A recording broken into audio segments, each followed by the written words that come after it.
Writing contracts is not who we are, but hearing what isn't said is. We're Home Matters, for people who want more. This episode of Home Matters has been brought to you in part by S&J Home Inspections, serving Columbia and Lexington, South Carolina, and surrounding areas with quality home inspection services.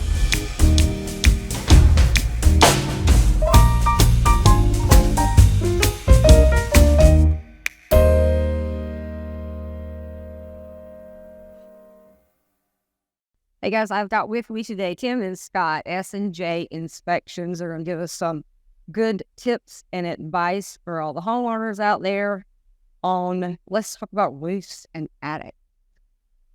So what are some of the things that y'all find? Let's start with attics. Oh, attics. First of all, in my professional opinion, a roof inspection is not complete until you've been inside the attic. Shingles can hide a lot of stuff, for lack of a better way of putting it. So when we go up into the attic, first thing is you're looking at the underneath part, especially around the plumbing vent pipes and, at the sheathing underneath, because any staining is an indication of either an active or previous. I find the leak. most common one I see is the boot. Absolutely. Happens all the time. Right. Now, to set everybody's mind at ease, a plumbing vent pipe boot, I think, costs $25. Right. And But you have to install it, I though. think the Yeah, somebody labor else's.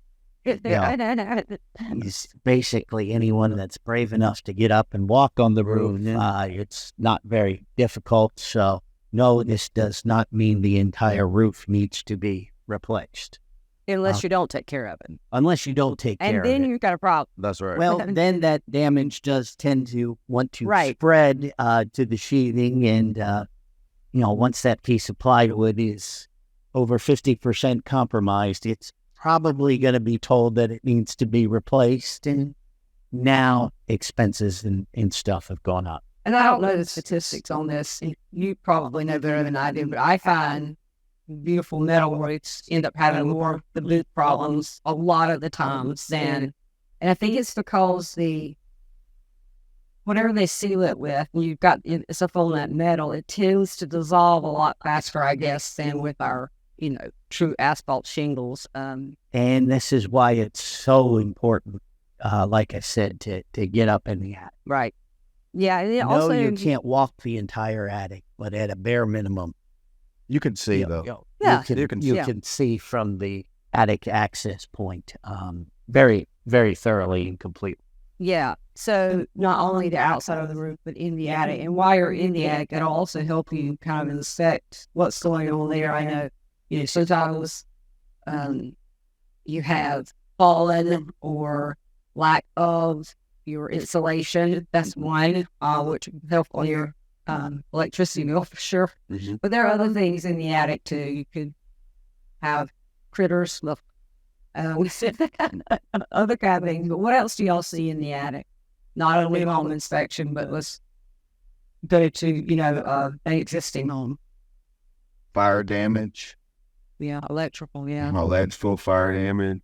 A lot of times when you stick your head up there and you see a gray colored paint, that's an indication that there was a fire there previously. Yeah. Sometimes it's not disclosed. That's what's scary. Right. we find it, So it's important to let us go up there and look at it. But again, another big issue is ventilation. When you start seeing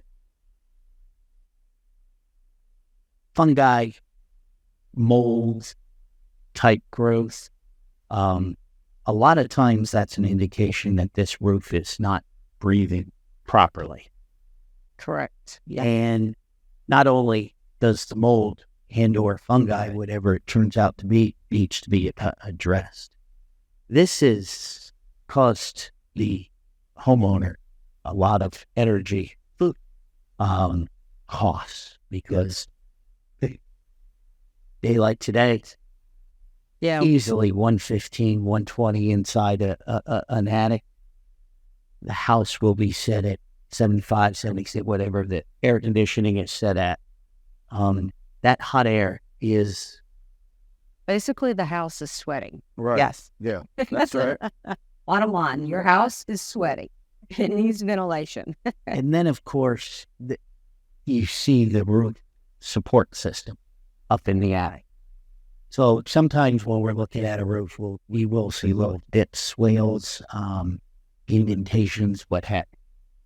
Well, when you're up in the attic and you see that the structure is perfectly fine, the dip swale can be caused by natural expansion and contraction of the wood material. So, well, no, there's no need to get the roofer out there to do any repairs. You're not going to beat Mother Nature in another Right.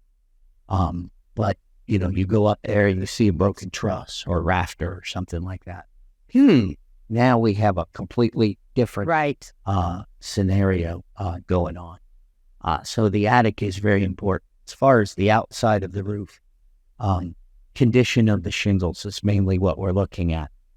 And one of the big things that we tend to find is stained shingles. This can be an indication of granular, how would you go with that? Granular loss. Or, as I have learned, you kind of look around and say, hey, are there a lot of pine trees in the area? Well, the pine trees will stain the roof and things of that nature. Also missing shingles as well that you can't see with the naked eye. That's important. Roof storm. Anything, wear and tear. When one or two shingles blow off, pop-up thunderstorms are common this time of year. Heavy rains, one or two shingles come off. Again, no. The entire roof does not need to be replaced. Right. Right. No, I don't recommend climbing up and just stapling another shingle on top of it either. But, a good time to say, hey, let me get the roofing company out here, take a look at the overall roof, and then, yes, obviously, replace those missing shingles. Not terribly expensive, obviously important. Right. Well, thank y'all so much for those tips and advice today, and I'll see you next time. All right. Thank you.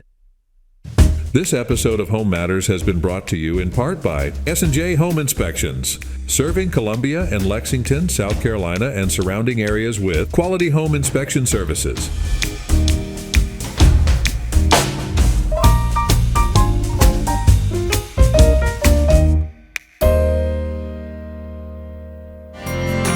And by Angela Barrett at HomeMattersSC.com, building on what matters to you.